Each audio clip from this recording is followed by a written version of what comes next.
What's going on, good people? What is up? What's happening with you? What's going on, Turf? What up, man? How you doing? Hey, man. Hey, I'm fresh off the annual HOA meeting right now. They put your Tur- boy in charge of landscaping and such for the front entrances. And boy, it's interesting because people want really extravagant entrances, Mhm. but at the same time, they only want to pay how much are my HOA fees are now after this meeting $60 for the whole year. Yeah, But here's the thing: we have the I just paid my majority. I just paid mine, and I hate to tell you what it was. It was Hey, are we pushing? Are we pushing, Cam? Because I don't see it. I was about to double check. It should be. Yeah, I don't think we're pushing. I don't think we're live. Did you make it private? I got it live on my end. Oh, you can see it on YouTube because I don't. I'm I going to don't see it. YouTube right now. Yeah, I don't see it. Yeah, I don't see it. Huh, Is it unlisted? it is there. Let me You see see. it on YouTube? You see it? It's not streaming though. That's weird. It's there. That's it's where it's in YouTube. You can see Yeah. it in your studio. Yeah. It's got to be unlisted, man. Has to be. All right. Inside of here, can I change that Oh, we inside got of Ecamm? one person looking at us. That must be you. Yep. Yeah. I bet Let it's me. unlisted. It's got to be unlisted. You must have set it to unlisted on accident. I don't know if you can change that Go to YouTube Studio. while you're streaming. We might have to close it out and start a whole nother stream.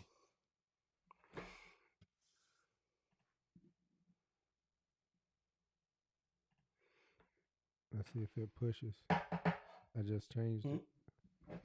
Oh, you changed it? I just changed it in Studio. Let me see Okay. if it Did it pushes. kick? Oh, I think it did because I just got a Facebook. Yep, I just got a Facebook. I got a notification on YouTube, and now I got it. Okay, live. Bow. We're in there. Okay. All right. Okay. We're live. Yeah, now we're live. What's All up, right. people?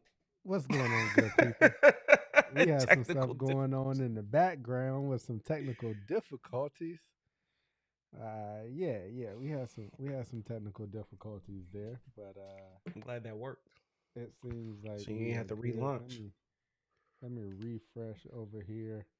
Hey, yo, chat, if y'all in here and y'all can see it, drop some comments. Yep, we're working. All right, cool. All right, bet. We are good. I don't know how that setting got changed.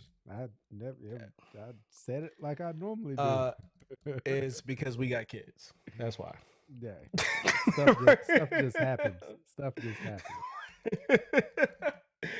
Yeah. I make Funny. sure I am now in the habit of whenever I step away from my desk, I control command Q to lock my screen So because these little dudes, they get up in the chair and they be like, oh, I'm going to work too. And going and clicking and clacking. And yeah, nah, so absolutely not. funny thing is, Camden was at my computer with Ecamm open, scrolling around with his little laptop over here beside it, and also Chilling. working on my laptop and pressing buttons.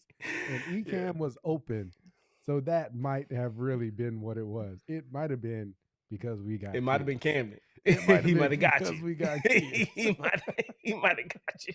He might have got you. It's all good, Oh man. Love man. him. Love him. Love him. What Love is him. going on, good people? So we back again another week.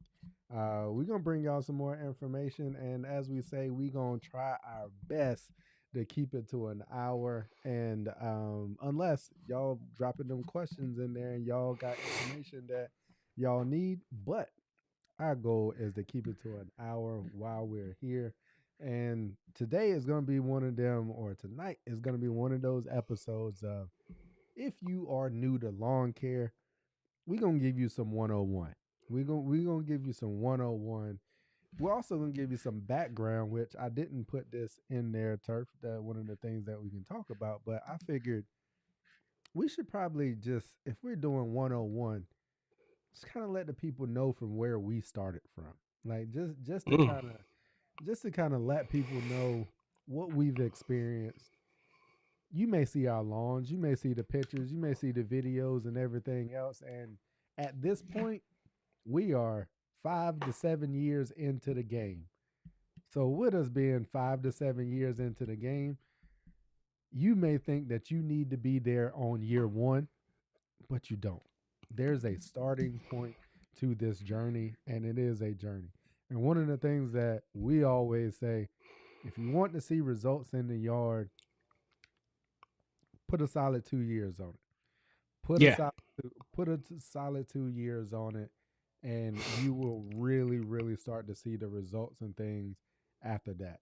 So let's go ahead and jump into it. Turf, just quick introduction, and then kind of give the people what you've experienced, kind of where you started from, and kind of like what your lawns and everything was looking like in the beginning. Because you've had a couple of them. I done had, You've this had a is couple of my lawns. third yard since I got into this, man. I'm gonna tell you where I started. I started in a hole in my backyard. That's where I started. It was a hole in my backyard. It was muddy, and they kept coming in there with their ride on and making the hole bigger. My dogs was tracking dirt into the house, and I was like, I gotta do something about this. Like, this is not it. And then that day that I was out there trying to get things together, I realized that, oh man, I'm not thinking of, like, my head seemed clear, right? And that's why my channel is called Turf Therapy, right? If you don't know me, because I know we don't necessarily have the same audience all the time, I am a soon to be retired veteran from the military, did 20 years of service. I'll be retired officially in May. Right now, I'm on internship administrative leave, working through that, start my own business here in South Carolina. Congrats, But congrats, by the but way. thank you, appreciate it. But that's where I started. I started back there, and back then, I remember the first time I fertilized my yard. I used Milorganite, and I think I dumped like a pound of that stuff in the spring. And I remember walking outside one day and feeling The the, warmth. like, I could the warmth. I was like, hey, is this right? You know what I'm saying? Like, I think I messed up. But then, 3 days went by, and I was like, I got the greenest lawn on the block out here, and then from there it was, I got into gardening. I moved to Germany from Maryland. I did Germany. I was real mowing over there, went crazy with it. I ain't even from around there, but I owned that whole daggone. Yeah, I was like, I'm not even from around here, but y'all let me run it. So I did my thing out there, That and was then really now when I'm you in entered South. the real mowing game too. That's when I got into the real mowing game as well. Yeah, and then I came home, and now I'm home, and I'm in South Carolina. So I had most of my experience with cool season lawns, but now I'm in South Carolina. I'm in the warm season zone. I am a licensed applicator here, and licensed and insured. That's important. We're doing things properly out here. And now I'm starting my own business. I'm starting my own business, and in hopes to never punch someone's clock again. And so as long as this is successful, which it's going pretty well. I'm gonna tell you, I'm fresh off of the annual HOA meeting. I was telling Cam this. I'm gonna tuck this away, but I might frame this, because I'm gonna tuck this is this not my away. first client, but this is my first official agreement contract for Turf Therapy. I got that in hand today, paid in full for the whole season, and I've been closing accounts left and right this week. It's been a really great week. At the meeting, I picked up another account, and I gotta go do an assessment. They want me to service their lawn. They love the idea that they have a neighbor in the neighborhood that's doing this, that's passionate about it, And then of course I'm in the South. You tell me you're a veteran, and then you already get moved to the top of the list. And then I tell them what I did. When they ask me what I did, then it just goes even further. So I'm blessed, highly favored. Happy to be here. And yeah, you're not going to be able to achieve what you see us portraying to you on YouTube. You're not going to do that in one season. You have to stick with us. You have to commit to it. You have to grind that out. You have to go through the ups and downs. And we try to be transparent and honest with you and set those proper expectations. That's what we're here for. Yep. And that's kind of why we're starting it off the way that we are right now, is just because it's not an overnight thing. It is not one of those overnight. You can get some really good results in a season. Don't get me wrong. Yes. You can get some really 100%. good results with just a single fall over with a single fall over season. Excuse me. But to really get it going and to really get it established, it's one of those things that over time it just gets better and better and better and better. So, all right, now that we got turf out of the way, I'll go ahead and kind of give you a little bit of background of where I started. His is funnier. Slightly, yeah, it is. He almost got divorced. Yo. Miss Johnson almost, she almost sent him up the river, yo. I'm trying to tell you. The hell is going on? But let me go. So for me, always, I mean, I grew up, I've got baby pictures of me on tractors, lawnmowers, go-karts, like stuff like that. I grew up in North Carolina, in the rural part of North Carolina. Like, the where I really grew up at, we were on probably 10 acres of land that is now a whole subdivision. Like, we had access to all of that, of where we actually lived and where I grew up a lot, probably till I was 10 or 11 or so. So a lot of my childhood was there with that much access. And I was so young when I started cutting grass that there was actually, my daddy had a riding Murray lawnmower, red Murrays. Murray. And I was a little cinder block over there on the side of it that it was big enough for me to pick up and put into the seat and put a little mat on top of it so that my butt wouldn't be sitting right on concrete. And I'd get out there and cut the grass because I didn't really physically weigh enough to keep the seat engaged that would keep the blade spinning. That's how young I was when I was cutting grass on a riding mower. So, with that being said, I started very early and I respected and I enjoyed being outside cutting grass. For one, I get to drive something, right? Like, at that age, that's like, how you learn how to can, drive, right? yeah, I was about like to say, that's a part you of learn how to learning how to drive. You drive. was whipping it out there. Yeah, He's like, as like far as then I'm concerned, I'm going to the corner store. What's up? Y'all exactly. need something? Now I'm already learning how to drive. Like, that's an early phase of learning how to drive. So from there, of course, we fast forward a number of years, almost a decade, and now at this point, we go buy my first home. Boom, got my first home and everything, and from here, I want that nice lawn. Like, I've seen pops with a nice lawn. Now I want a nice lawn. So at this point, that was one of the things that I always wanted to have whenever I got my first home, or whenever I'm gonna have a home. Anyone that I have, the yard is gonna be on point. It's gonna be on point, baby. It's gonna be on point. That's So necessary. yeah. So from that point, it started in the backyard. Backyard was a mess. I got a lot of trees in the backyard, so you can see how much tree cover I've got. Home was foreclosed, hadn't been taken care of for like 2 years. So all the leaves and stuff had piled up. It was basically nothing but bare ground and some weeds and whatever would survive in that shady, leaf covered environment. Terrible. All right. So boom, Right. got a company in here. They did a overseeding and stuff for like a season. They ran a season on it when we got in here because It was a foreclosure, so I was working on the inside of the house so we can live in it. So I didn't have the capacity to Priorities. be able to take care of the outside. But when I did take over, I was like, let's get it. Let's get it. Yeah. That was Yeah. like a year later. They had a season. And after that, I was like, nah, y'all got to get up out of here. Y'all got to get up out of here. I thought I knew what I was doing. Went out there, overseeded heavy, came in great, looking amazing.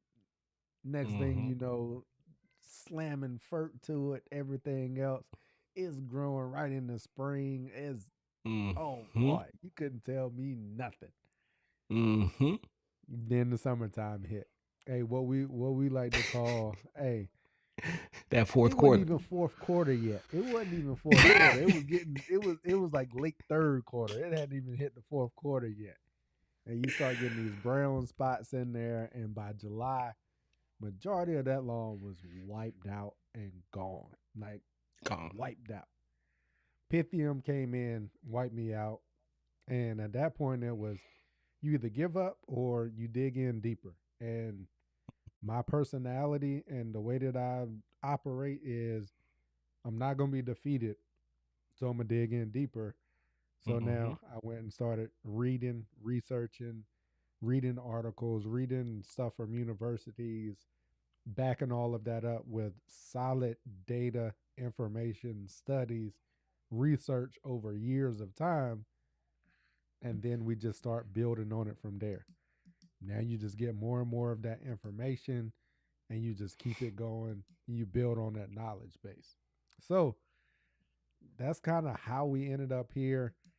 Now I do have a business also from a content standpoint and taking care of what am I at up at 8 lawns now, 8 lawns now that I'm taking care of, and I Mm-hmm. still work a 9 to 5. So this is I'm about tapped out at my at my capacity for me to Threshold, be he able to turning take people care of away them. left and right.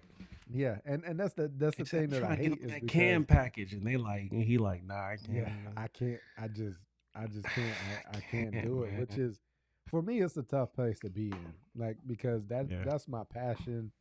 I would Right. love to do more, but I also got a family. I also got a little one. Like it's just tough. Like there's only so many hours in a day for you to be able to do it, and if you're spread too thin, nobody really gets the real you and like the Right. full you because you're trying to get to the next thing that you need to take care of. So Yeah. yeah, just looking at it, people just understand what you see on our channels. We've put in the time, like we've put in Yes. the effort, and you can do it too. And a lot of times after Absolutely. that second year, around that second year mark, is when you kind of start to hit cruise control. You get more comfortable, Mm-hmm. the lawn gets more established, the lawn gets more developed, and you also understand what it really needs without you even really like knowing it, but you start to really understand. It's like being with a You're right. spouse. Like you like you It's a understand like marriage. what makes them It's yeah, a like relationship. yeah, you understand like what they like, the things that really get them going, the things that they don't like, and you kind of you really can start massaging it to be able to do it. So if you're new to lawn care, like those are some of the things that don't expect to do it in a year. You don't have to do it in a Mm-mm. year. You shouldn't want to do it in a year. Just enjoy the process. Enjoy, and Yeah. you'll see great strides in that first year just by doing some of the basics and being consistent. Yeah. Yeah. 100%. I double down on that, man. Just be patient, be consistent, right? Yeah, That's what we talked consistent about is the last key. week, right? The Yes. consistency in your turf care management program is what's most important. Most people fail because they don't want to cut their grass regularly. Mm-hmm. You end up scalping your lawn every time you cut it, right? Then the next time people fail is they're looking for the magical product, that Mm-hmm. magic product, that one and done type thing. And if you want a one and done type thing, hire somebody like us. Yep. Just That hire way it you out. write that check. You write that check one time and then you're done with it, and then Yep. give it to me. I'll take care of it, because Yep. that's just not probably setting proper expectations is the cream of the crop. What we do, right? Yep. And we want to be transparent and open and honest with you guys. That's another thing that we pride ourselves on. You're not necessarily going to find that everywhere here on YouTube in this world. A lot of people are just trying to sell you things. Yep. Understand that. We will sell you things too. Don't get me wrong. Go pick up a bag of FeNiX. It's fire. But Elm Street Elite grass seed. Elm Out Street there. Elite is fire. But we spent time developing those things Yep. and pacing it through. And we're not just showing you the new shiny object on the block that you feel like you have to have on your shelf or your garage. You can have a successful, beautiful lawn without Elm Street Elite and without FeNiX. You can. Yep. It's possible. And we'll tell you that. Like a lot of Yeah. people won't tell you They that won't you say can that. have success without our products. You can Absolutely. have it. Like as a business standpoint, that's a terrible thing to say, right? Like you don't that's a terrible thing to say. Like you don't need these products. Yeah, you don't need it. But you don't. That's the reality. But if you Yep, want it, it's there. It's there for you. Yep. We done did it. We did Yep. that legwork for you. There's 5, 6. Shoot, I'm losing count now. That's where I'm getting at this point. I just realized today that I got to really start seeing myself for what I am. Yeah. You know, I was talking to a client and I started talking and, you know, just hitting the lingo and whatnot. She was like, hold on, slow down, baby. Yep. I don't know what you talking about. We talked about that earlier, right? It was a couple of lives ago where it was like, y'all got to tell us when to pull it back. Yeah. Like, look, you just Yeah. you're doing Yeah. too much. You just pull it back. Yeah. She's like, slow down, baby. You know, because in the South, everybody call you baby. You know, Yep. don't take offense to that. But you know, she said, slow down, baby. She was like, listen, I understand you know what you're doing. I don't care about all that though. I don't care about the Is it gonna specifics. be Thank you great? for trying to educate me. Can you show me how much this costs? That's Yep. all. That's all I'm really interested Show me how in. much it costs and make sure it stays green. Yeah, that's it. I want these weeds out my yard, and I don't want the worst yard on the block. That's what most people.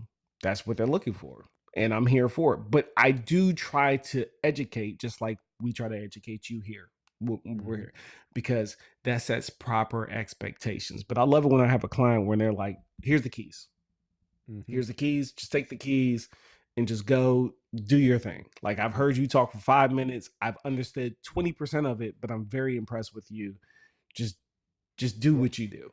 And I got to shout out to any of my clients that may be watching, all 8 of them. That's what I love about them. Yes. I got the keys to all of them. Yeah. I got the keys to all of them, and they like, Cam, you've proven it. I've seen it year after year. Just do what you need to do. Just Let me and just let me know. Send me the invoice. send me the invoice. Yep. Keep it green, baby. As they ride by, they be like, the first thing they was like, Dad, you want it? Look, you want it, Cam? You doing what you need to do, and it's a good feeling. It's a good feeling. It is a good feeling. It is a good feeling. And Turf, you about to experience that a lot more now, as you've been back. Yeah, I think this season's gonna be crazy busy, dude. Like I don't think. Yeah, I was trying to find something to keep myself busy, and now I'm like, yo, how am I gonna make time for it all? You know, because if this is the pace where we're picking up 4 to 5 accounts a week, at a certain point, I'm gonna have to cut it off. You know, I'm just gonna have to say, hey, I can't accept any more this year. I'll see who I retain next year. Yep. I'm gonna have a waiting list. That's essentially what's about to happen. I'm about to have a waiting list, and I can choose my clients, as Polo says.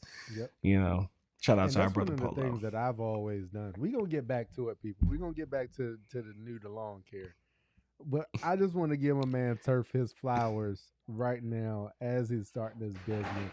I've been there, and I can see the excitement when he bags these new clients, and it's the same excitement that I get just seeing him excited. Yeah. is because I was there. Like I was Yeah. there four-ish, 5 years ago. Right.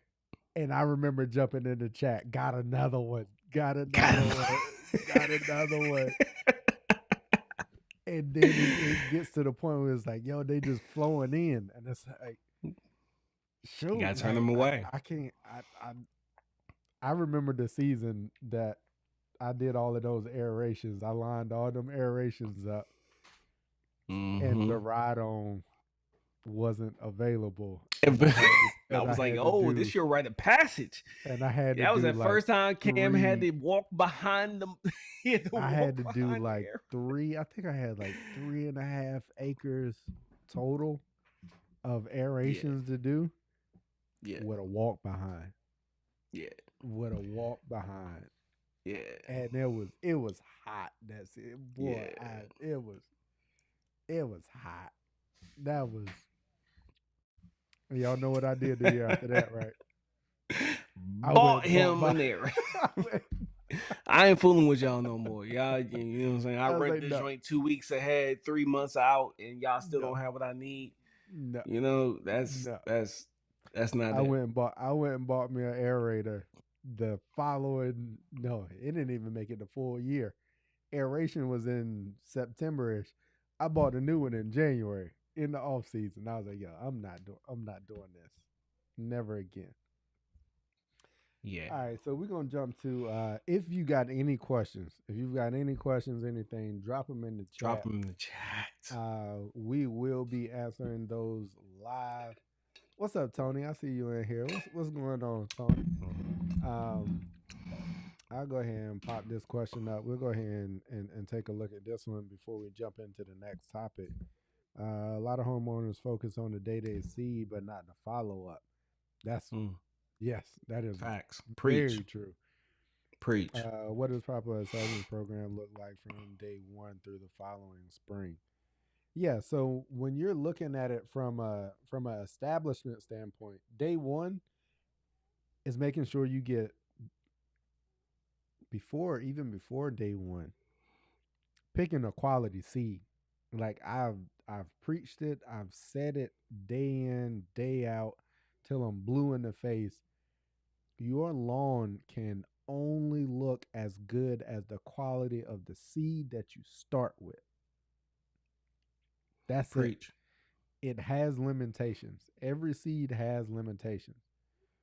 The quality seed, the limitations are a lot further out than some of the lower quality or brands that haven't been tested.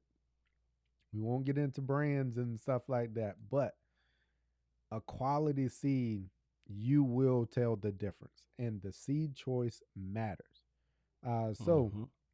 once you get that, getting good seed to soil contact, making sure you're getting that seed incorporated into the soil, not leaving it sitting on top of the soil, whether you're doing aeration or if you're spot seeding and you're using like a garden weasel or cultivator or something like that, or if you're coming through your power raking or slit seeding, but making sure you're getting that seed incorporated into the soil, not just leaving it on top of the ground. That helps with your germination, your establishment, and holding a lot of that moisture around the seed. The next thing is making sure your watering is on point. Watering, Mm-hmm. your seed's not going to germinate without water. You got to make sure you keep that seed wet, moist, at least for, to me, at least the 3 weeks. It's going to depend on the seed that you've got. Ryegrass is going to germinate a lot quicker, it's going to establish quicker. Within a week, 2 weeks, ryegrass is up and growing and Up ready to be and cut. gone. It's out of Kentucky here. bluegrass a lot longer. Some of the newer cultivars germinate within that same 5 to 7 day window, but it hits that pout phase where it doesn't grow as quickly from there, even after it cracks open and germinates. Tall fescue, again, as a rule of thumb, typically around about 3 weeks of keeping that seed moist. At that point, you're gonna be ready to get that cut, get that first mow on it. I mow typically a lot earlier than what a lot of people say or recommend getting out there and cutting it. I recommend getting it out there and getting a cut on it between right around that 3 week mark, 2.5, 3 weeks. If everything is growing and coming in the way that it is, get out there with the lightest mower possible that you have. If you got a ride on, wait a little bit longer. But if you're push mowing it, get out there, get a cut on it, get that tillering and establishment going. And then from there, it's fall feeding. Fall feeding, I don't really worry about weed control in the fall. I'm all focused on, unless you've got a weed that's overtaking your new renovation or new establishment, then you can get out there after about 4 to 5 mows. You can get out there and put a post emergent down. But if it's just a couple of weeds here and there, don't even worry about it. Most of them are gonna die over the over the winter, or as Turf just demonstrated, hand pull them and keep it moving. Um, so from that point, fall feeding. Normally in the fall, you want to get down at least around, um, to me, 3/4 of your yearly rate of nitrogen that you want to put down. Go ahead and get that down, and from that point, I take that back. Correction. 50 to 60% of your yearly nitrogen rate is what you should get down, not 3/4. Typically, I go down with 3/4 of a pound at times, but 50 to 60% of your yearly nitrogen rate should go down in the fall with your overseeding and your establishment, or if it's a renovation, full renovation, that's what you should go down with. So, say you're going to put down 3 pounds of nitrogen for the year, you should at least get 1.5 pounds of it down in that fall. And then the following year, from spring to next fall, when you do your overseeding, you should get down another 1.5 pounds of in. And that's typically how you do it. So that's kind of what that establishment program looks like going into the following year after that. Make sure you get your pre-emergence down. You will be safe and get your pre-emergent down in the spring. Make sure you Mm-hmm. feed it like we just talked about, and water, because it's going to be brand new grass. Make sure you get some water on it through the hot parts of the season, depending on where your location is. Yeah. Yeah, I agree. I don't really have anything to add to that other than me just saying that, you know, reiterating the fact when you're doing a grow in that fall, don't stress over the weeds. It's an Yeah. easy cleanup. Like Mm-hmm. Cam said, if it's choking, because that's probably the most common thing people Yes. try to figure out is like, oh, I Yeah. got weeds coming up. It's like, yeah, it's perfect conditions for everything to germinate. Everything to grow. That's why your grass Um, is growing. that's why your grass is growing, right? A tool that you could use that gives you a little bit of suppression that helps you out is mesotrione. Mm-hmm. I think I said that right. Yeah. Meso, yeah, yeah. What's the brand name for it? Tenacity. Tenacity, mesotrione, mesotrione, however you want to pronounce it. But you could use that. That gives you a little bit of coverage with some different particular weeds and whatnot. But don't sweat the weeds. You can easily do a late winter, early spring cleanup along Mm-hmm. with your pre-emergent, all in the same tank. Just get it watered in the next day after you let that post-emergent sit on the blades for the directed time of the label, usually somewhere between 4 and 6 hours, and you'll be good to go. So just know that just stick to that program. It takes consistency. It takes time. Setting those proper expectations is really important. It's Yeah. really important. Yeah. Yeah. I agree. That's a good one to double down with. A lot of people are worried Yeah. about those fall weeds. Those Yeah, fall those fall weeds, right? leaves. Those fall weeds. Let it ride. Unless you've got something like chickweed or um Betony. I have yeah. discovered Betony out here. I think I'm saying Uh-huh. it right. Betony. That is a particular weed that is super aggressive. It spreads via Chickweed's two. the This same is thing something in new to cool me. season. Yep. And it spreads via tubers. Like they have like these tubers that Mm. spread out, and then when you go to try to like dig them out, it creates more plants. but this thing will take over your lawn. Just like it's very similar to the plant Jerusalem artichoke, but they're like much larger plants, and they're woody, kind of woody, tenacious plants. So they're harder to get rid of if you're not keeping your repetitive cycles on top of them. So that's definitely something to kind of keeping. Oh, what's up, lawn mechanic? What up, man? What's happening? What's happening? What's happening? Yeah. Appreciate you stopping by. Appreciate you stopping Appreciate you by. popping in. But yeah, drop y'all your questions below. This weather, Cam. Yeah. What are you thinking about this weather? How does it look for you? Because right now people are running around down here. They think it's spring. It's not spring. It's not spring. This is the fall. This is the fake spring that we talked about 2 weeks ago. Yep. We was letting y'all This know. is We a good. put y'all on game. We put y'all We're on putting you game. on game. This the. I see people out here. They scrambling. They ready. They think the season is in, and it's not. Kind of it is, but it's not. Like for an Yeah. applicator, for me, my season started because I got to get out. I got to clean up weeds. I got to get pre-emergence down. We're already at 45, 50 degrees in the soil temperature. That's my first round. We do split applications over here. Highly suggest you do the same. And then in another 6 weeks, 4 to 6 weeks, depending on what the weather is doing in the ground temps, I'll be looking for the soil temps to get to about 60 degrees. And then I'll be going out with my second round of pre-emergent. But that's me. I'm down here in the South, right? So if you're not in the South and you're up in the transition zone, the northern portion of the transition zone, like Cam and or cool season lawn, what should you be? How should you feel about this weather? Yeah. Okay. So we're gonna have our weather talk at the beginning.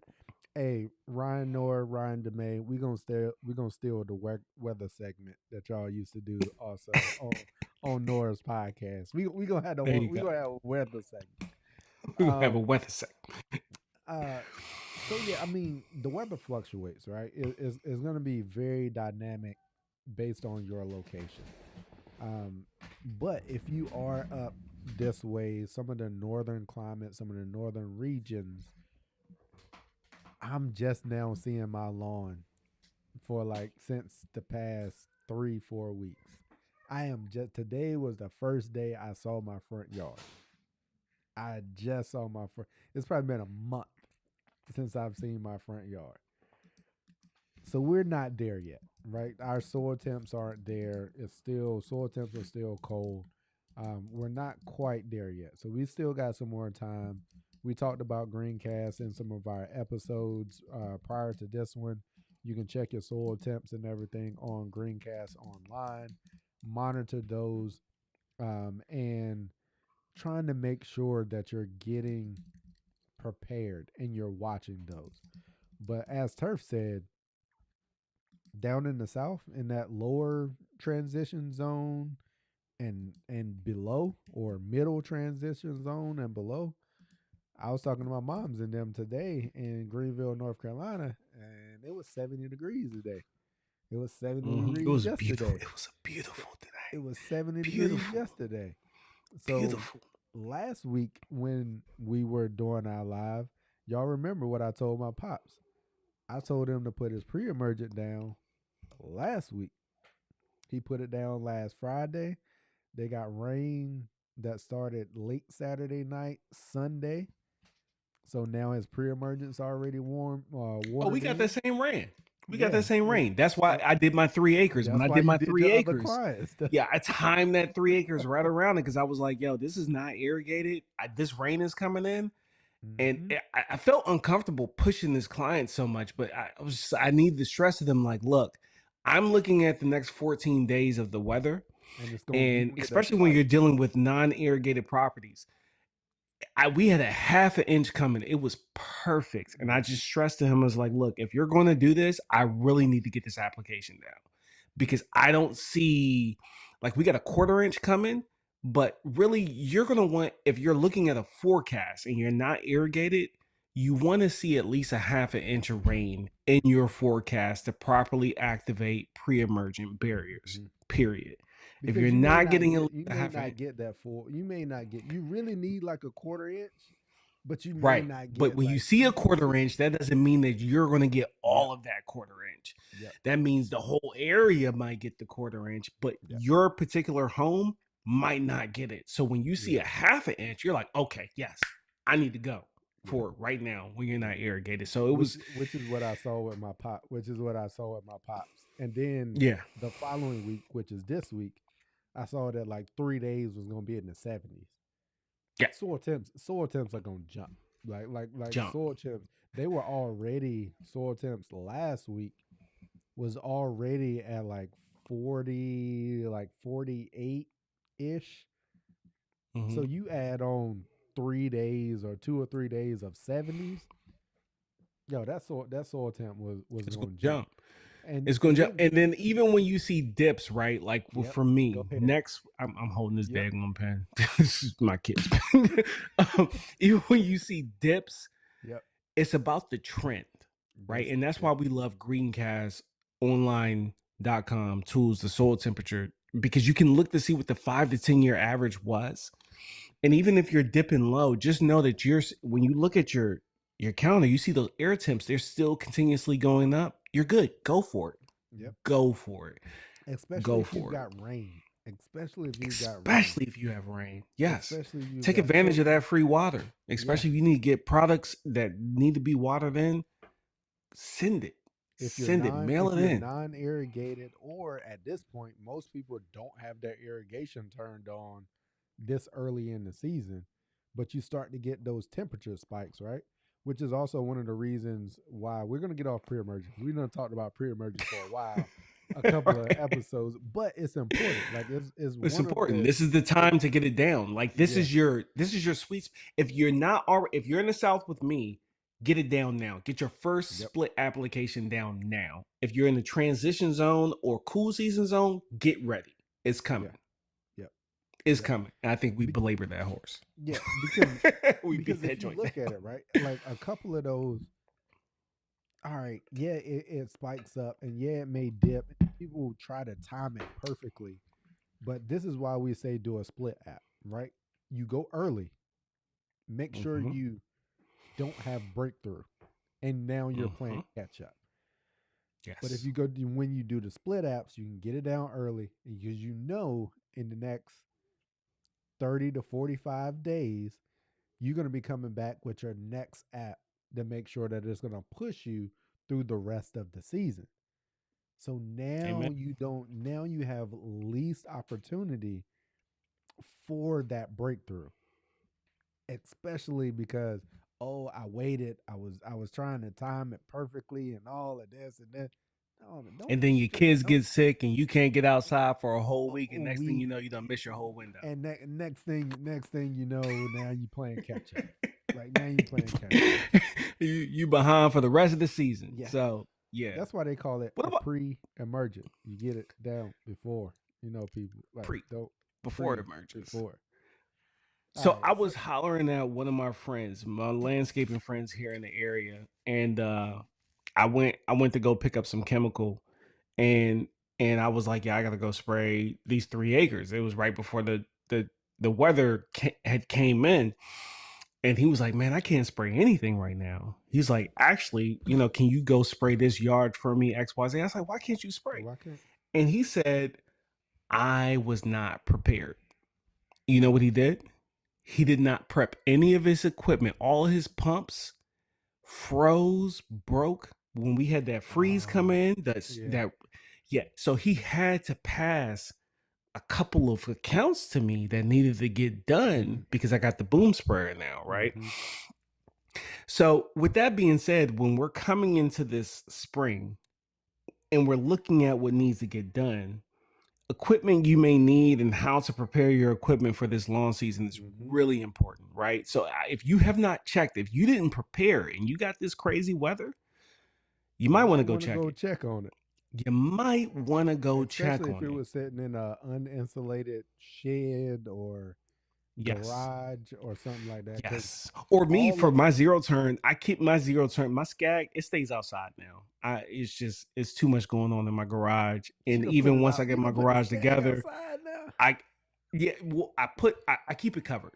I keep it covered. Got it. So it's not just in the elements. I keep it covered, keep a tarp over it. But we're about to put the treadmill in there as well. So like it's just got to be outside for now. It is what it is. I'm thinking about building a lean-to to a short lean-to to just pull it underneath. I got enough space to do that. I am highly considering doing that. But this is the time to check. And I'll say I'm guilty of this. I forgot about the mower because I was cranking it up, maybe every 2 weeks to make sure that the battery didn't go dead. Check it. Because if your battery's dead, if you got your stuff outside and the battery is dead, or even if it's inside, cold weather, go check it. Yeah, cold weather do it to you, man. Especially if you don't have one of those trickle. And I bought the trickle thing, keep it on standby, and I just didn't hook it up. But it was okay because before I needed to pull it out, I made sure I recharged the battery 24 hours ahead of time. So this is a really good time to start checking your equipment or thinking about purchases for your equipment. So as we transition into equipment talk, try to beat the rush. Beat the rush. For servicing, that's what you're talking about? Servicing. Especially if you're a homeowner, because you're going to be put at the bottom of the list. Yep. Understand that. If you're not a contractor and you're going somewhere outside of I don't know, Home Depot and Lowe's, they don't service. I don't know why they don't do it because they could make so much money. They're leaving money on the table. Yeah. But anyway, you got to go to these places that service, small engine repair type shops and stuff like that. And most of them are dealers. Most of them are dealers. And if you didn't buy the equipment from them, if you ain't buy the equipment and you don't know John, listen. You're 3 weeks. You're well behind schedule. I have dealers texting me right now. The guy in North Carolina, he's texting me about my Baroness, trying to get me in because he knows the season is kicking. He's like, hey, if you need to bring it up because it's about to start kicking. I want to make sure you're taken care of. And he knows something broke on one of my mowers and I need to get it repaired. So especially as homeowners, you're going to be overlooked. The volume's not there. You're not seeing them every other month like I do. So they're going to put you at the bottom of the list. I'm just keep it a buck with you. You're not going to be a you're not going to be a priority, right? Not going to be a priority. You're going to show up once, twice a season. Them guys they don't even know your name. The guys that's got fleets, they're in there that many times a month. They're at least in there once a month. They got something in there once a month. They either come in there to buy consumables or they're in there at least once a month. So making sure that you're getting your servicing done. Like now is the time to do it because when we hit March, which is only a couple weeks away, 2 weeks away, a week away, things are right around the corner. It's the shortest month of the year, baby. Ain't gonna be February gonna be gone like that. Things are gonna start picking up within the service departments for all of our lawn care equipment and things like that. So, Turf, as we talk about lawn care equipment and servicing, what should the people be looking at? Say they already. All right, we're gonna step it back. New to lawn care. New to lawn care. What equipment might they need for the season? I mean, if you're working with a yard that's 10,000 square feet or less, you need you a quality push mower, right? There's so many options now, right? Too. So, you could go. If you're here watching us, don't go to the big box store, and this is why. Go to your local distributor because when you purchase local from them, you have local support, you have warranties. You're probably going to get a much better quality machine. If you're a type of person that prefers to buy once, cry once, don't go to the big box store. Don't do it. I just, even if you see a brand in the big box store you want, go to a dealer. Because they're probably going to get you a better deal.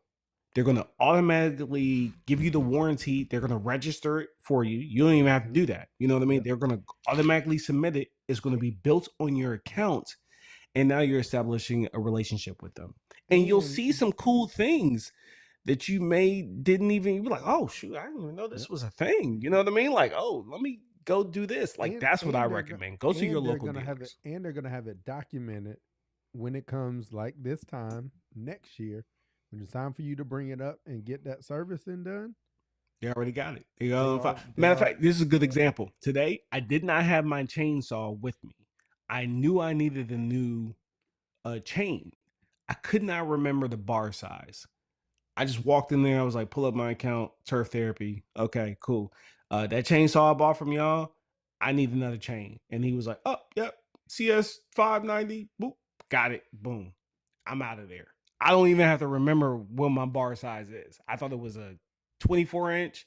No, I thought it was an 18 inch. It turned out to be a 20 inch.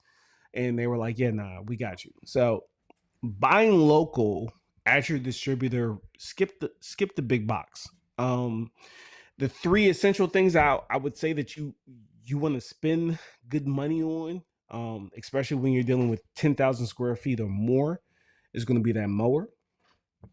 If you're over 10,000 square feet, I think the mower, no matter what size lawn you have, is always the mower is all. Buy the highest quality mower that you can afford. Yes, because that's the one. Or buy used. Buy used. Facebook Marketplace, they be having. Yeah.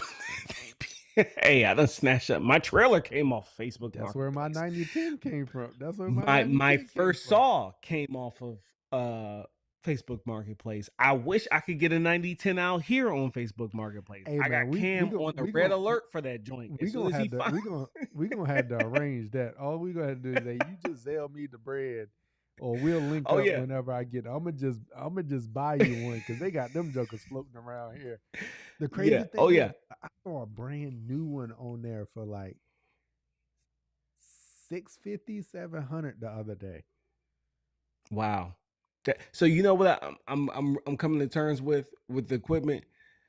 You know, I'm down in the South. It's mosquitoes. Everyone wants mosquito service, and I'm so mad. A PSA to any company representative watching this right now: there is a gap in the market. Still has it in a chokehold. You know what I'm saying? Like, they are the only commercial mosquito sprayer fogger mister in the market with parts that you can get. And I think that's crazy. Echo, if you're here, I love Echo. All of my stuff is Echo outside of my mower, right? Please make a fogger, because I gotta go and drop $900 on a fogger. Now, granted, it works out, right? Because I'm getting customers and I'm getting accounts and it pays for itself. But I think that's a ridiculous amount of money for a fogger. I just think it should be more around like $600. I would be okay with that. But the only other option I have is going to buy a residential version. And I don't want to play games, because this is my business. So I need one that is going to perform. But since they have the market so cornered, I can't do much with that. The Tomahawks look good. What's the name's got one though? Was Miriani or something like that? They got a fancy. I know they've got a residential version, but they may have other ones. But it's high quality. What's the Miriami? Miriami is another one, but you can't get parts for it. I just drew a blank. They the sprayers that we all use. Flowzone? They made one? Flowzone's got one. That's who I'm gonna reach out. I'm reaching out to Flowzone here in the next couple. I'm about to look it up right now. That's I didn't know they had one. That's on my list for tomorrow, actually, because I got a couple companies I need to reach out to. I'm ready to make some content for them on a mister, because I need to treat. Because I need to have little man. I need to have little man back outside. I mean, that joint is dumb expensive too, though. Theirs is actually more man outside more often, and we hit a period last season where it was just too many mosquitoes out in the back, and he was just getting ate up, lit up. Yeah, he was just getting ate up. Like, he come in the house and he just Do they have a gas version or do they only have a battery version? I haven't looked. Because I'm looking at this and I see a 2.5 gallon battery, and that's not going to cut it for me. I thought they had a 4 gallon though. Yeah, I see this 2.5 gallon, and this battery operated. And the price, I don't even want to say it. I don't even want to say it. It's more expensive than the steel. So they got to do better. I think Echo, listen, I'm going to be at the expo this year, God willing. I'll be there. I'm pulling up on Echo and I'm like, look, why aren't y'all making this product? You can make it and make it $200 cheaper. Because, if you take the 9010 backpack blower, let's transition to that, right? For homeowners, when you go to buy a backpack blower and you got more than 10,000 square feet, do not buy the residential model. Go ahead and get the tier up.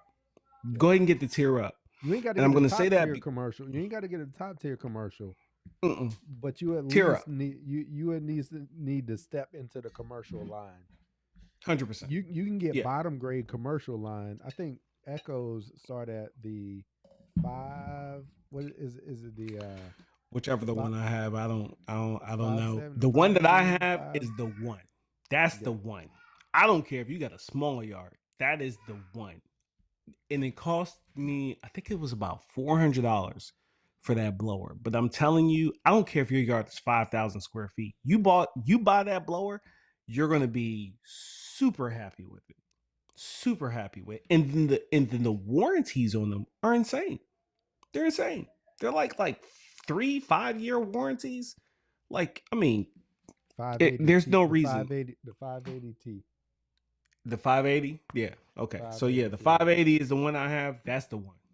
That's the one that you want. Hey, me and my brother pick on my dad because he bought the small the little tiny one. He be out there all day too. Bruh, listen, I had a 5,000 square foot lawn this morning that I had to spray out. I blew that lawn off, bagged it up in like 20 minutes. Bruh. Took me 20 minutes to do it. Me and my brother was rolling, bro. Like after we got done doing all the sand leveling and stuff, we got a little bit of rain. Yeah. And that joker could not blow the sand off. It couldn't blow the sand off the driveway, and we was out there rolling. Hey, that 590 gets busy. I'm telling you. I had a property in my commercial property. They put a sign in. And when they put the sign in, they unearthed all this dirt, and it was like sitting on top of the soil. And I needed to spray it. And I'm not going to spray on top of this. Do you know? I was able to use that blower to kick up. It was at least 2 to 3 inches in certain areas, and as long as I can get the air underneath it, flew out the air, gone. Hey, right? Wait till you get a. Wait till I get that 9010. Wait till I get that 9010. I had an opportunity to buy that 9010, but the extra weight and the extra money, I just couldn't. I couldn't justify it. I couldn't justify it. That 9010. That's why I bought one used. Like I bought a used one. It's because a brand new 9010 is like what, 800, something like that. Like 900. It's like the fogger I got to go get. I couldn't justify a new one. But a used one with the amount of like use that I'm gonna now put on it from here, I think the one that I bought was like a year old, like a season old. Yeah, it was like and you did a video on that, right? You did the comparison video. It's coming. I got. Oh, all you did was the picture. You showed me the picture because I was about to pull it up and drop it in the chat. Listen, that 9010 is. It's that 9010. It's a beast. I wish.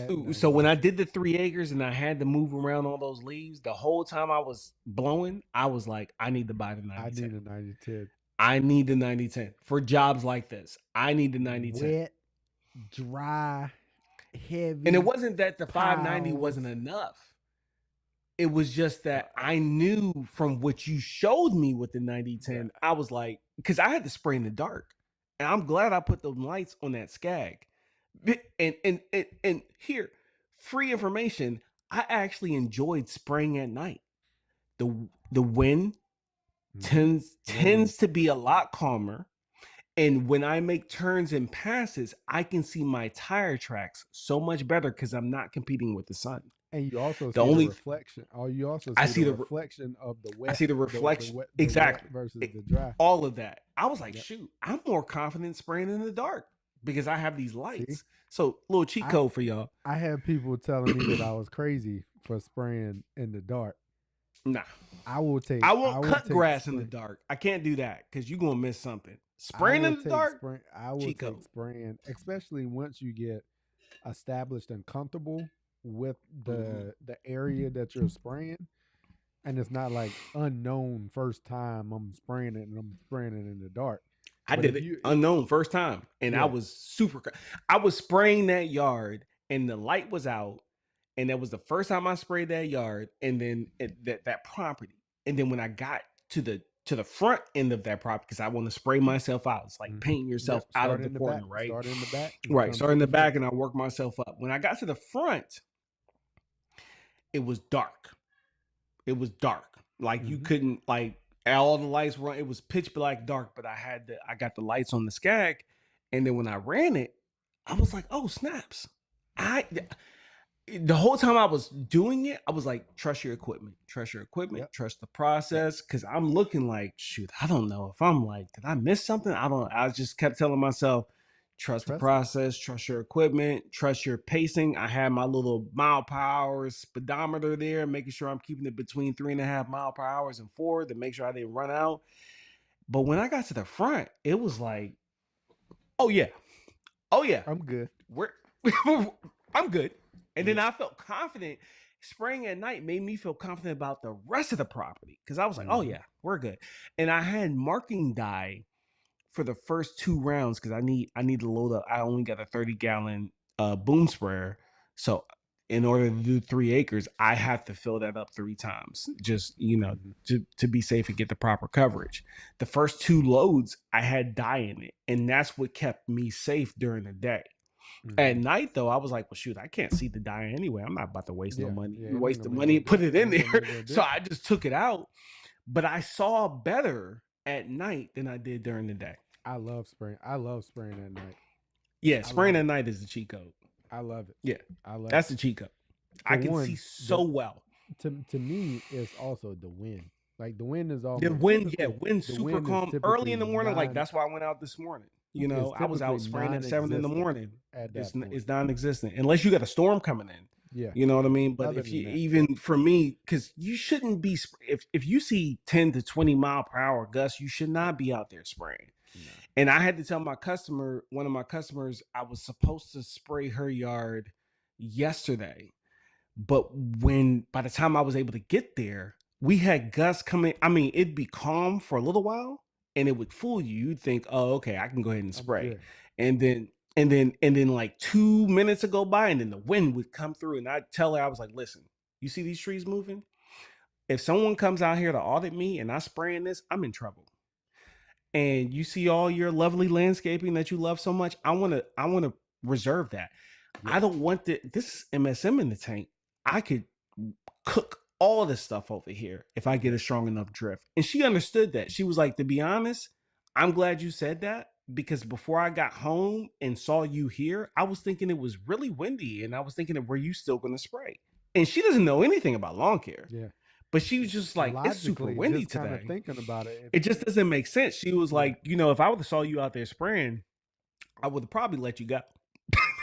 She was like, I'd have probably let you go. You know what I'm saying? Like I would have exercised that termination cancellation clause that we have in our agreement, and I would have let you go. And I was like, no, but I also didn't want you to think that I wasn't doing my job. It's Yep. weather dependent, Yep. and this wind is too much. I So always tell my clients that like my application and timing is all is yeah, weather dependent on when I'm gonna be able to do that. And I'll give them 100%. I'll give them a window and was like, I'm planning for XYZ of whenever that timing is, but it is weather dependent as we get closer to that. Yeah. So Yeah, Slam. If you, my bad, Cam. no, go ahead. Uh, But Slam 410. 410. I know that area code. Is that Maryland? Isn't that Maryland? 410 is, yeah. 410? 410? Yeah, Yeah. that's a Maryland area code. I want you in Maryland? Slam? What up? I'm from the DMV. Well, I was born in the Low Country in South Carolina. I'm a bit of a mixed breed. But you have a Time Master, and you're thinking about getting a Turf Master with caster wheels. I'll say, who is your local distributor, and go with that. That's what I'll say. You know what I mean? Like if you don't have a local distributor that sells Toro, I would get whatever they have. And I say that because, and this is a guy I've always wanted to Skag, right? If I could do it again, I would get a Kubota or Kubota, whatever they call. And this is why I have to drive 45 minutes to get my Skag service. No one services my Skag right here in my city. And then when you buy local, you get to know those same people. And when it comes to servicing, oh, you're at the front of the line, especially if you have a business. Even if you don't have a business and you're just like the geeky nerd person that loves to cut their grass, they're going to treat you different. Mm-hmm. So I say, if you're going to go get that Turf Master, go get it. Sure, go for it. If you have a local dealer that you can get serviced as well.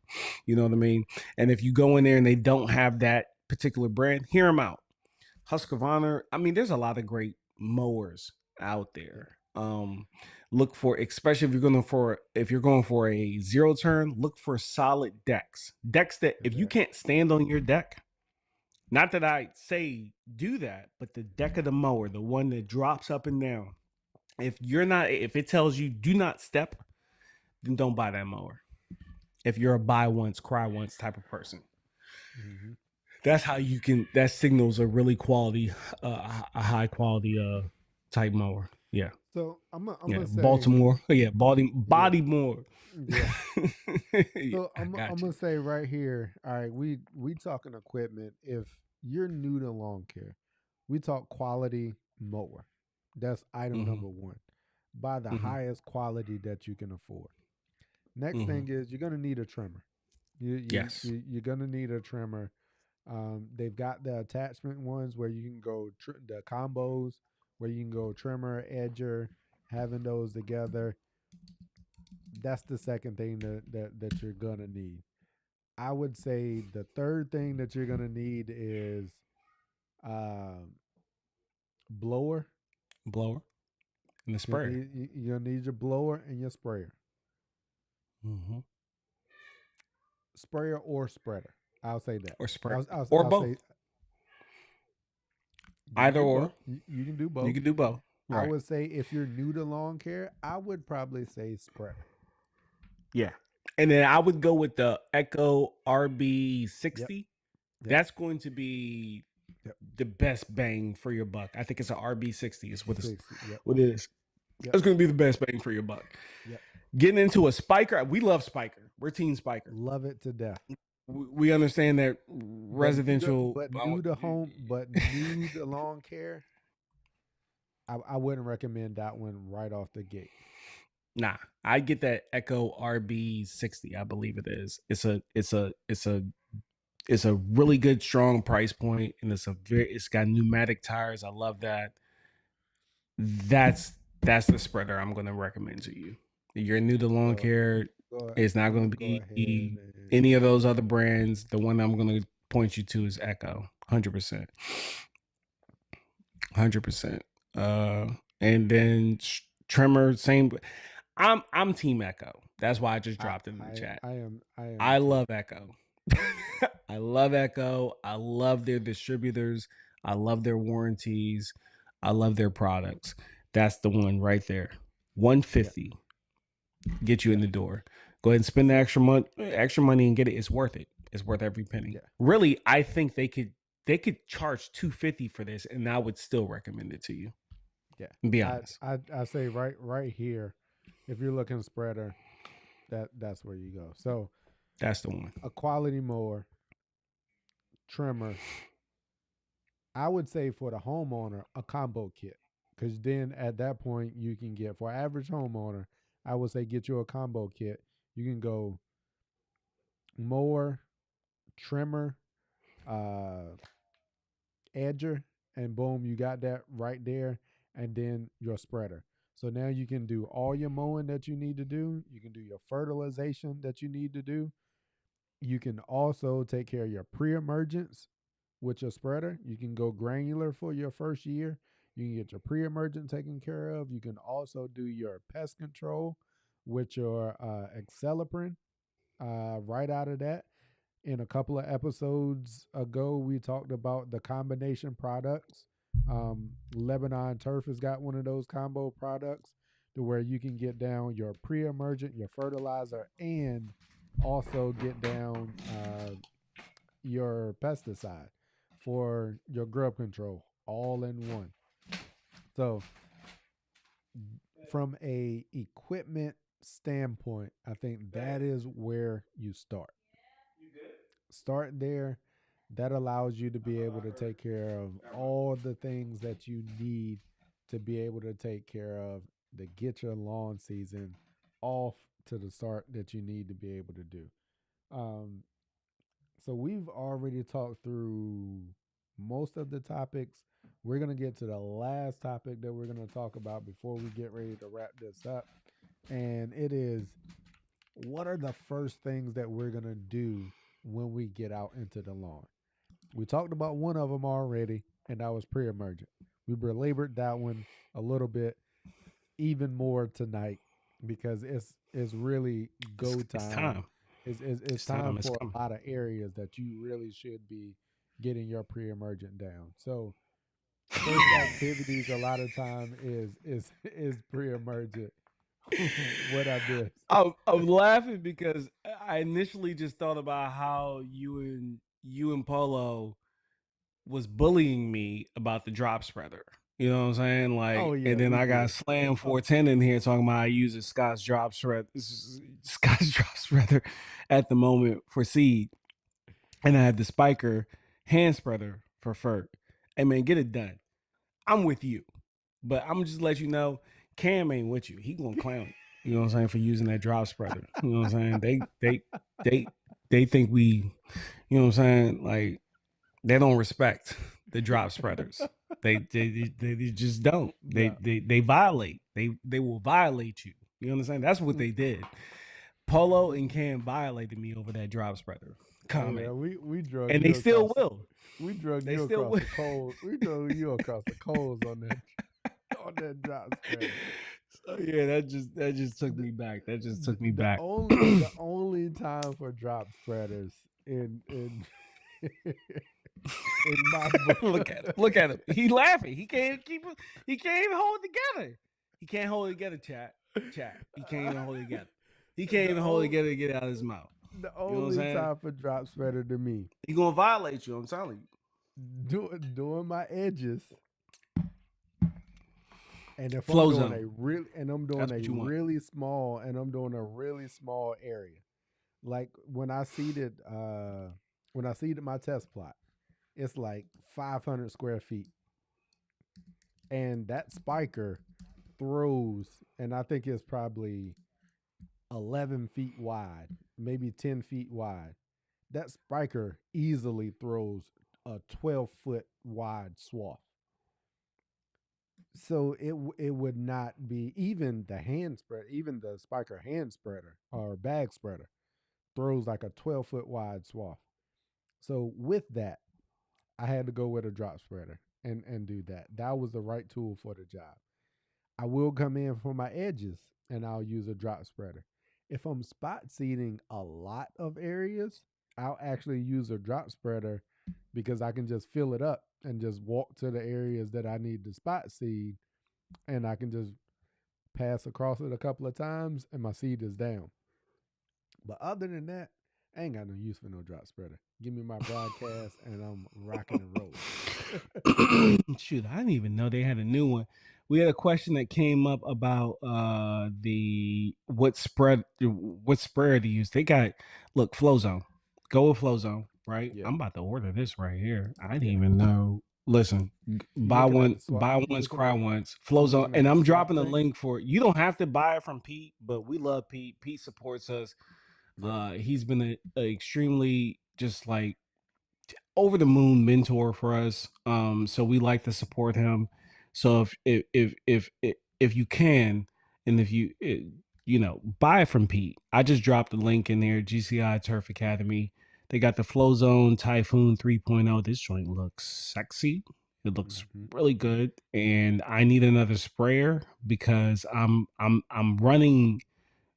I'm rolling up mixes that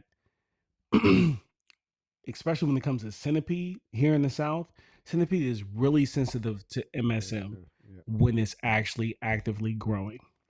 And I would really like a separate sprayer that I never put MSM in. You know what I mean? Same thing with St. Augustine and dealing with atrazine and stuff like that. So this battery pack, I charge these battery packs maybe once a month. You know what I mean? And I'm able to spray a couple acres without any problem. So I can do my full round, which is close to almost 2 acres. I can spray my full round on a battery. right. One battery, one charge. Yeah. Flow Zone is they got the market cornered on there. Oh, he got the drift guard too. I'm getting that. Yes. Okay. Yeah. I bought when Pete I'll be was calling Pete in the morning. when We're Pete was gonna doing his clean out. He had a whole bunch of stuff. He needed some more space, and I bought a Typhoon 3 that had been returned to him. See, I got a Cyclone. I don't even have a Typhoon. That Typhoon looks crazy. I bought a Typhoon from him that was on. Somebody had returned it to him. He typically doesn't take returns, but Right. he took the return. But he's a good guy. That's how Pete is. He'll take he it. was and he was Yeah. like, I tested it out. Ain't nothing wrong with it. I'm on his email list, so as soon as he pops up, hey, I got these yard sale items. Go check them out. I went there immediately, and there was a Typhoon 3 on there, and he was like, I've already tested it out. I can't find anything wrong with it, but I accepted it as a return. It has been used, and it don't have a battery. And the price on that joints was ridiculous, and I was like, buy now. Like I ain't even asked no, I ain't even asked no questions. Nothing. Buy now. I'd say for the Slam, you said the Ego sprayer is very good. Also, I believe that because Ego they make Ego does make they quality make products. some really good stuff for homeowners. I'd say if you're in the Ego economy, you're already there. You already got Ego batteries. Yeah, sure, go with that. I'm gonna tell you who not to go with. Ryobi, unless they've improved themselves. I had a Ryobi. And to be fair and transparent, I had a Ryobi. My first sprayer was a Ryobi sprayer, and this was 5-6 years ago. And one thing that I often had an issue with was once I got down to the one gallon, half gallon mark, I it was inconsistent in emptying the tank. In Flow Zone, I rarely have that issue. I rarely, if I do have the issue, it's because the nozzle. I didn't notice that the nozzle might be twisted or something. It's like not facing flat down like it's supposed to be. Flow Zone, you might get a couple ounces left in the bottom of the tank. Yeah, maybe an ounce, 2 ounce, maybe to the drippity drop. Yeah. The other company that I really love that it's more expensive, but I love them because especially if you need to keep stuff moving inside of it is a Jackdo. But those are like, if you think Flow Zone is expensive, you come Jackdos.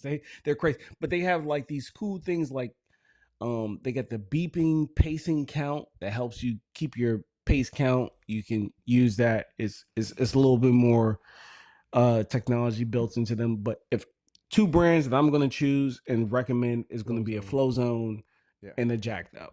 If you got a little extra money to spend, you want to take it to the next level. You want to level up, go with a Jackdo.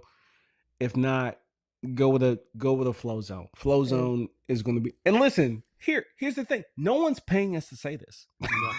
No. we bought this. We have Well, zero no, that's not true. I didn't buy my Flow Zone. Pete gave it to me. He sent it to me for free. That's how open we are. And honestly, Pete, that's my dude. I pulled up on him. I said, Pete, yo, I need a sprayer. He was like, here you go. Thank you for serving our country. That's the kind of guy Pete is. Like, he just wanted to gift me that. So and then the jack though that I have, I didn't pay for that jack though either. I'm gonna be honest with you. I didn't pay for it, but it is a phenomenal tool. Like, they couldn't pay me to tell you that. No one can pay me to tell you something that I don't honestly believe. Any of us, me, Cam, or Polo. That's where we are. We're sending 10 toes on that. So either I know it's pricey, save up the money. You're going to thank yourself for it down the road. Mm-hmm. Flow Zone, Jack though, you buy something else, I can't help you. I'm sorry. Yeah. I don't know. I don't know nothing about it. It's interesting you say that because somebody asked about Petra. Petra? Okay, so Petra, here's the thing. With Petra is touch and go. So I have a fogger from Petra that I've been using on my personal lawn. The electric version. And here's a shout out to Petra. And if you don't mind, Cam, I want to shout out one other company that did something for me that I appreciate. Petra, I got their electric fogger, right? And I paid for it. They didn't send it to me for free or anything. Fogger, and I think that's a great tool for the homeowner if you're dealing with mosquitoes. So as long as you don't mind dealing with the cable, right? The other fogger that I've seen is Tomahawk. I think that's the other company that I saw. But because I'm in the commercial business of this, I need something that's going to be a little better. So my experience with Petra products so far with that fogger, it was solid. I've never used their sprayer though. No, that's not it. That's not the one. Maybe they redesigned it, but I mean, look at that price. Is that plug-in? That's got to be cabled. They redesigned it. That's the same one, but they redesigned that. That looks sexy too. I ain't gonna lie. But I have used their fogger. I have one in my garage. That's not the one that I have. It looks like they updated their design or something like that. Yeah, AC powered, so you have to plug it in. But for a homeowner, I mean, you just get you a lamp. You know what I mean? Make sure that when you plug it in, make sure you tie it so it can't just unplug on you. Like when you reach get you a quality drop cord. Get you a quality drop cord, and then you tie it. Cost you about $100. It's gonna cost you about $100. It's gonna be. Because I got. Oh no, go to Harbor Freight.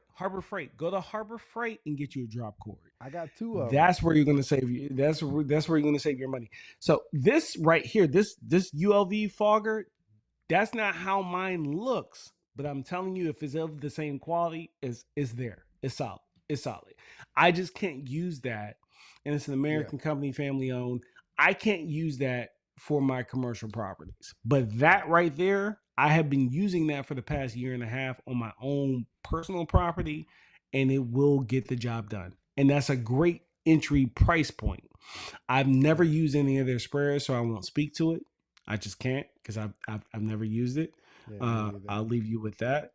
And then the other thing I would say is I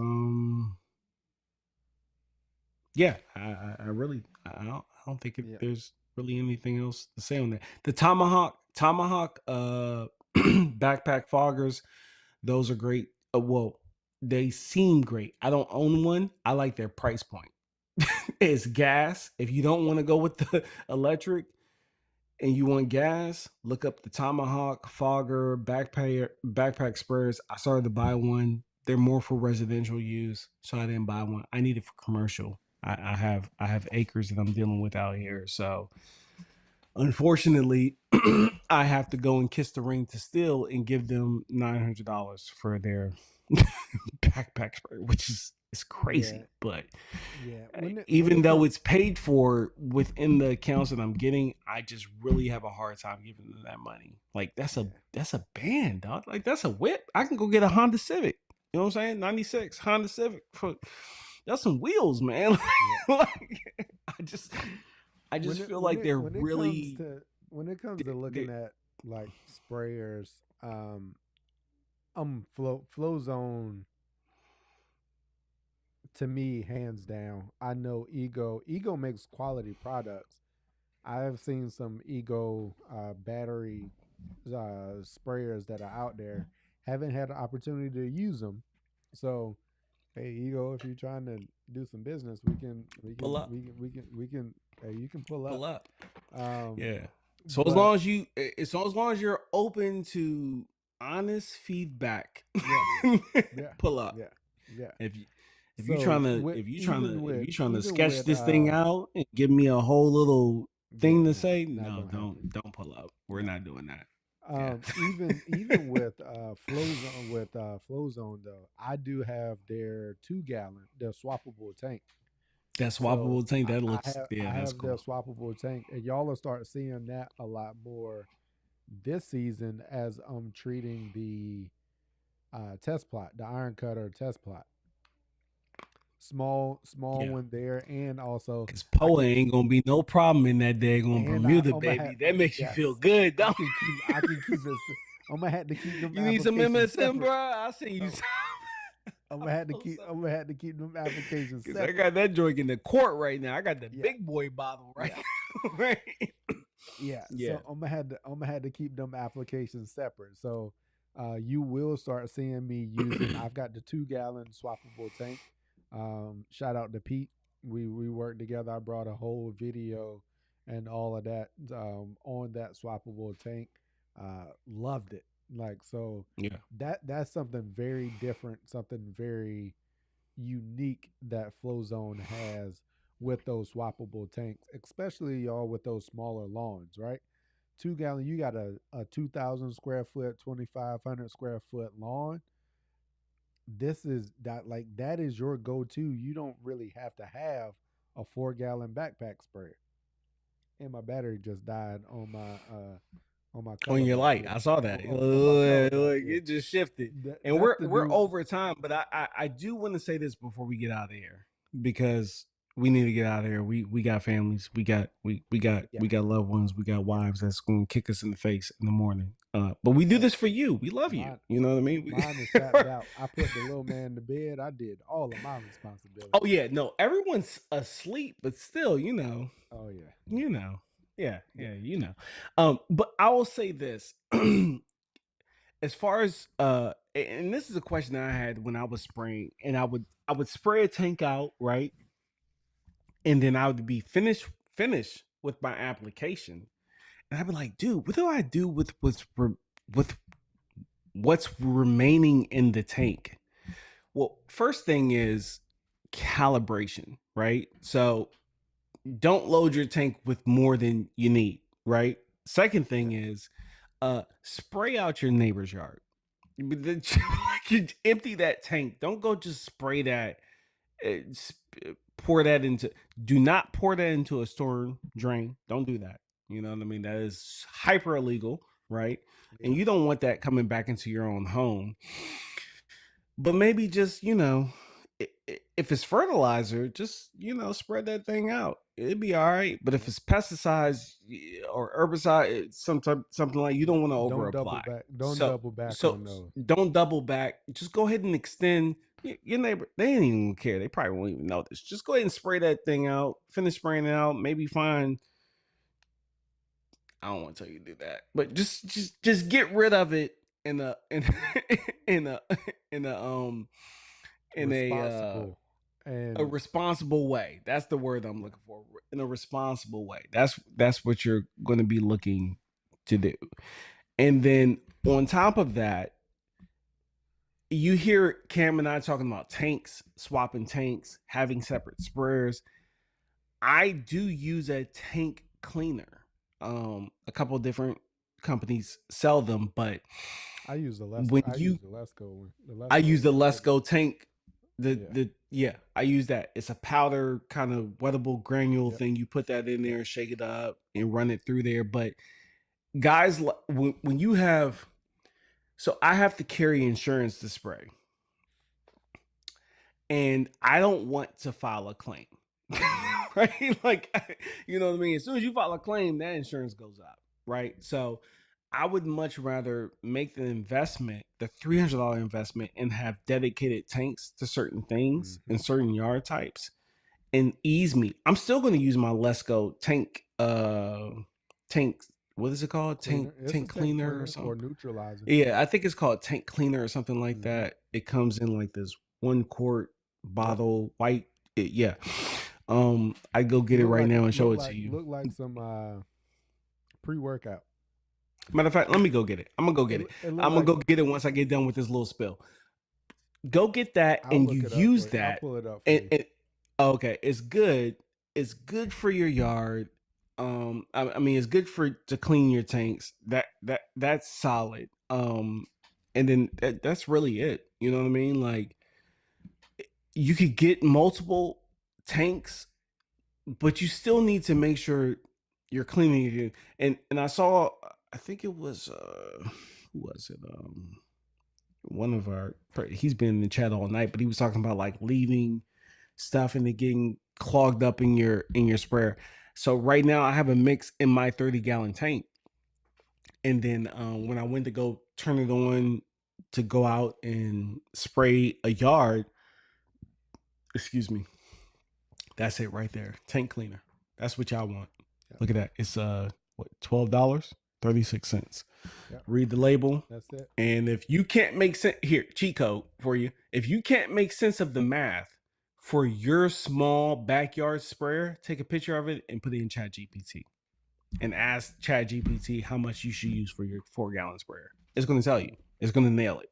That's something that, like, AI, use AI for that. Because first time, if I remember correctly, I would say just double check the math first time, just to make sure. Double check the math. Just double check the math. Obviously, but if you have no idea what you're doing, Chat will get you there, especially when you show it what the label is supposed to say. But you use that, your tank is essentially clean. So we don't necessarily have to have multiple tanks. That's why you hire people like us, because we're like extra careful. We don't, because even though, let's go, they probably have somewhere on that label, it probably says you can't hold us liable for messing up a lawn. Exactly. That is exactly somewhere in that language. It is on that label. Right. Somewhere in that label, in that language, it says that. I didn't read that long. I just try to figure out the rates and I run it through my sprayer and call it good. So, so these are some things. We're gonna close it out with the last topic, and we can probably hit this one real quick. Okay. First things to do. We already talked pre-emergent. What else are you doing early season in your lawn? All the debris. What should they be doing? New to lawn care. What outside of, all right, they got their pre-emergent down. What else? What's the next thing they need to do? Pull a soil test. Get all the debris off your lawn. Check your irrigation systems. If you don't have an irrigation system, set that up and understand what that's going to look like for the season. Those would be the top 3 things I'm thinking about. If you haven't pulled a soil test, pull a soil test just for a baseline. I'm not saying that you know what I mean? Like, when you have that baseline and you start seeing issues in your lawn, but you've been feeding it all season, you don't know what's wrong. You can't even figure it out because you don't have a baseline. You don't know where you were to figure out where you need to go. So at least get the baseline. I'm not saying soil tests every 3 months. I'm not saying soil tests every year. You don't need to do that. But it's important for you to understand where your lawn was before you start doing things to it. That way, when things start changing and you're trying to dial in where you need to be, you have some type of reference point. And without you pulling that soil test, you don't have a reference point. You're just like shooting in the dark. And then when you go and you try to pull a soil test after you've been doing stuff to your lawn, you don't know where you were. How the heck do you know where you're going? You know what I mean? GPS works. It knows where it's at by knowing where it's not. That's literally how GPS works. And I say that because that's what they told us in school. When we were studying missiles and rockets and stuff, the missile knows where it's at only because it knows where it's not. So if you don't have a baseline to reference on your lawn, where the heck are you going? Pull the soil test. Pull the soil test. After you pull the soil test, check your irrigation. Sure. And then get all that leaf, debris, litter off your lawn. Get it off your lawn. All that stuff that's been sitting there since whenever, you need to make sure that you get that off your lawn. Clear it out, give it some air, lift it up a little bit. You know what I mean? Those are the 3 things that I would be focusing on. What about you? Yep. So I second everything you just said just then. I'm going to add pruning your perennials. I'll add Good time pruning to your do that. perennials because Like typically I'm late. grassy, the Yep. like the grassy Yep. stuff Like and all that. Yeah. your lariates, like getting all of Larabi. Yeah. Good those time to trimmed cut all back. that stuff back. Go ahead and get those trimmed back because typically I'm late and they've already started growing. The next year's ones already started growing before I get around to cutting them back. That's not gonna be me this year. I'm gonna get ahead of them this year. Yeah. Yeah. So make sure you're trimming back your perennials that need to be trimmed back. And then after that, it's gonna be mulch season. Yeah. That's gonna be the next thing. Getting your mulch beds and everything taken care of. Get you Get that some. snapshot in there or some Get you some. preen. Yep. Get you some preen or snapshot into your landscaping beds and mulch beds and everything. That's gonna keep those weeds out for the season, and then you'll do a reapplication in the fall. But that's going to keep you clean from having, not going to say you're not going to have a single weed in your mulch beds, but it's going to be far more manageable to where every couple of weeks you can walk through. Maybe you got to pick 2 or 3 weeds and stuff here and there, but it's going to be way more manageable than you not having a pre-emergent in your landscaping beds. So get that mulch, get that pre-emergent and stuff down. A lot of times, your local landscaping distributors and nurseries are gonna have what they like to call mulch madness, which is March, which is next month. They will have sales on like bulk mulch. I Yes. typically tend to stay away from the Lowe's $5 Yeah. bag deals, but if that's the route that you want to go, or you don't need that much, Right. again, right around this same time, we're like a couple of weeks away from that. To where that's another thing that I would be planning for, and also putting down mulch glue, getting you some mulch glue and stuff down. Once you get that fresh mulch down, get you some mulch glue down on top of it to hold it in place. Like, so now you're not blowing it all over the place as you're cleaning it out and everything else. So getting you some mulch glue down to hold that investment in place once you've got it down. I think turf hit all the other ones. Those are just the ones that I wanted to add for first activities in the lawn. But right now, people really need to be watching their soil temps and making sure you're getting that pre-emergent down. Split apps, go ahead and get it down. Make sure you are not late. Better to be early than late on that pre-emergent. And before we go, I just want to highlight, I mean, this has been our start. We had an award tonight for just contributing helpful information. You would be definitely in the top 3. I saw a message about where is it? Let me oh yeah, this one right here. April generic 8027. You'd be a runner up because you say I empty out in the mulch beds away from plants or on a driveway surface cracks. So when I was talking about making sure you empty your tank in a responsible way, this is one of the ways to do it. What they're talking about, I'm not going to assume that this is a male just because it says April generic, but it leads me to think that you're a female. So, you know, him, her, don't know. But what they're talking about is going around and finding crack weeds and spraying things. Weeds are like slipping through the cracks in your pavements and stuff, spraying all that stuff out. And once they're done, and they want to clean their tank and put it back on the shelf properly, they have a special spot that they go to in their mulch bed and they pour out in that area. I have one of those too. I encourage you to find a spot in your yard that is away from pets, kids, that you can pour into and let it go into the soil and it's not near any water source. That's okay as well. That is acceptable. Definitely do not pour it down a storm drain. Don't do that. Don't do that. If you do that and I see you do that, I'm going to snitch on you. I'm going to try to get you arrested. I'm going to be you make my life hard. You know what I mean? Like, you're the reason why more rules and regulations comes out. You're the reason why products get banned. You know, things that can actually help us out here in the field. If you're not going to be responsible with this, hire a professional. Yep. But if you're going to do it yourself, we're here to give you the information to help you do it responsibly.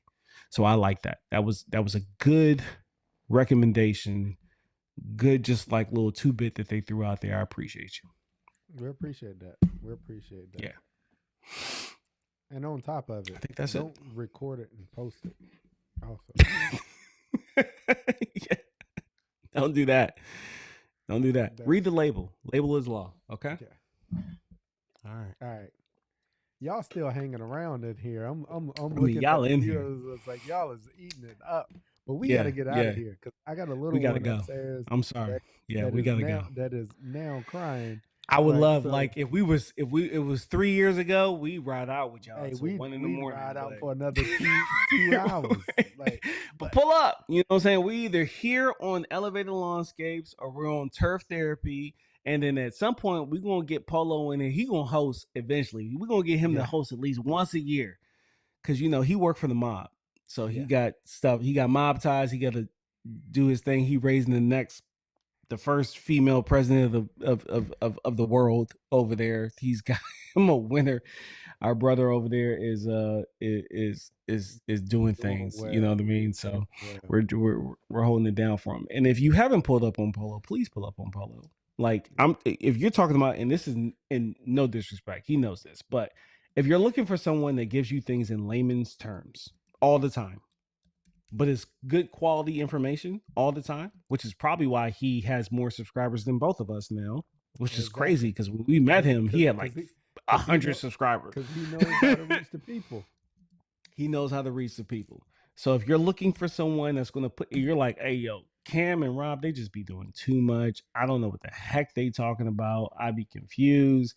They got nice faces to look at, but I don't know what they talking about. Go check out Polo. Polo got you. I promise you. I'm about to drop his link. Shoot, I gotta go back this way. There we go. Okay. Yeah, I'm about to drop the link to his channel in here. And that's the guy, especially when you're dealing with like funguses. He got the fungus talk. He got the fungus game on lock because he's in the armpit of America. He's dealing with warm season and cool season lawns. He has that on lock. He has it to a science. Matter of fact, I take a picture and I send it to Polo. That's what I do. Yep. I don't even try to educate myself. You know why? Because he's going to keep giving me fish. I don't even need to fish for it. I got Polo on my cuff. He better not go nowhere because I don't like fungicides. He brudging, so he gonna keep giving us them fish. Yeah, go check out Polo. If you don't know who Polo is, go check him out. Yes. That's all I got. He gonna bring the silver play button home to the team this year. Yeah. It looks that way. He's got 76,000. Come on, go sub. Go sub up. If you ain't sub, we need to get him a play button this year. He gonna bring the silver play button home. Oh, look at them. What's going? Look at them. Look at going dang. on, brethren? What's happening? Dang. Why am I can't remember your name. I should have had the 111 on tonight. I don't have it on. That's who that is, right? Yes. What do you mean? Okay. Yeah. Yeah. Huh? Yeah. Yeah. I mean, it's been a while. It's been a while. It's been a while. Hey, y'all, we got man. we got excuse her. Excuse me. Excuse me. But yeah, Good to see you. Good people, to see you out we there. appreciate it. We gonna jump up. We're gonna jump up out of here, and I'm gonna go upstairs, take care of little man, and we appreciate y'all joining. See y'all still hanging in there with us. Somebody asked, same time, same place. We will be back next week. I'll host it next week, Turf. I think I'm good for. Thank you. I appreciate that. I think I'm good for next week. So I can use the break. I'll host it up next week. I'll make sure my battery is charged so we can keep the blue light special going the entire time, and we won't die. This is a new one. So I bought this one last week, and I ordered this one today. So it was only charged enough for it to last as long as it did. Yeah, I feel so yeah, we appreciate y'all joining us, everybody. We will be back again with a new topic next week, and then too, go back and check out the replays. If you need more information or if it's stuff that we talked about that you need additional clarification on, watch the replays, drop comments and stuff in there. We both respond to comments. The team responds to comments. So if it was something that we were talking about that you still have questions on, drop us a comment in there and connect with us on Instagram. We'll give you that info. Yeah. Pull up on Instagram. Yeah. Please. Yeah. Pull up on Instagram. That's where we're at. Yeah. You know, if you want to have real responsive feedback, Instagram. That's where we're at. Pull up. Yeah. You want to get us in the yard. I'm gonna be out in the yard tomorrow also. So check out my Instagram stories tomorrow because I can finally see my yard. And I'm gonna walk out there tomorrow and let y'all see what it's looking like because it's been covered up for nearly a month at this point, and a part of my backyard is still covered in snow. And I'm also gonna be recording a video tomorrow. Keep that first. Yeah, and I'm gonna drop the link. Drop the link to my website as well. If you don't know me, I'm gonna just go ahead and drop that there. So you got Polo's channel, and you got mine. Come rock with the team. As we always say, we working, and we will be back again next week. Holla at us.